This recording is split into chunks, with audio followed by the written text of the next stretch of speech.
Portare a nuovo un vecchio termosifone arrugginito è semplicissimo. Con il minimo sforzo e poco occorrente si può ottenere un risultato sorprendente. Se vuoi ripristinare i tuoi termosifoni e farli sembrare come nuovi, non ti resta che seguire i consigli che ti darò in questo mini tutorial. Iniziamo. Come restaurare un radiatore arrugginito. Occorrente: un aspirapolvere con bocchetta a fessura, una spazzola metallica, una spugna abrasiva, vernice antiruggine, nastro adesivo di carta, uno smalto per termosifoni ad acqua. Mentre invece, se hai smontato il termosifone dal muro, ti servirà uno smalto spray, un pennello angolato, dei fogli di giornale o un telo copritutto. Procedimento: 1. Elimina eventuali macchie di sporco con un detergente e un panno bagnato. Poi, usa una spazzola metallica e una spugnetta abrasiva per rimuovere la ruggine. Insisti in particolar modo negli interstizi degli elementi.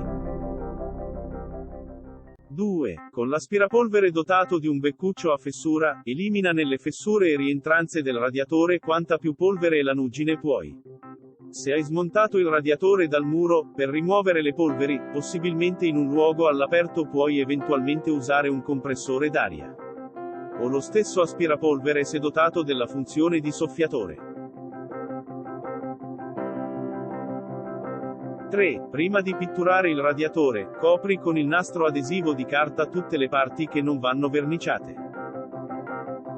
4. Colloca dei fogli di giornale o un telo copritutto sotto il termosifone per proteggere il pavimento da eventuali colature dello smalto.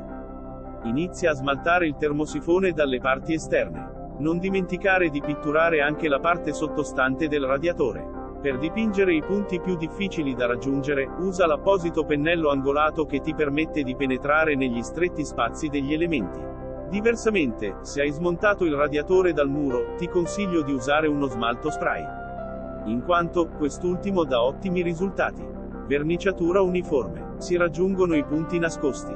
Lavoro pulito e rapido. Ricorda di posizionare un telo o dei fogli di giornale sotto il radiatore. E se possibile lavora all'aperto su un piano rialzato per verniciare in posizione comoda. Altrimenti, per non sporcare, posiziona il termosifone lontano dalle pareti e dai mobili. Quinto ed ultimo passaggio. Gli aloni che si formano sulla parete ai lati del radiatore possono essere rimossi con una spugna intrisa di candeggina. Se i punti sporchi rimangono, e la candeggina non è sufficiente a eliminarlo, stendi una mano di pittura.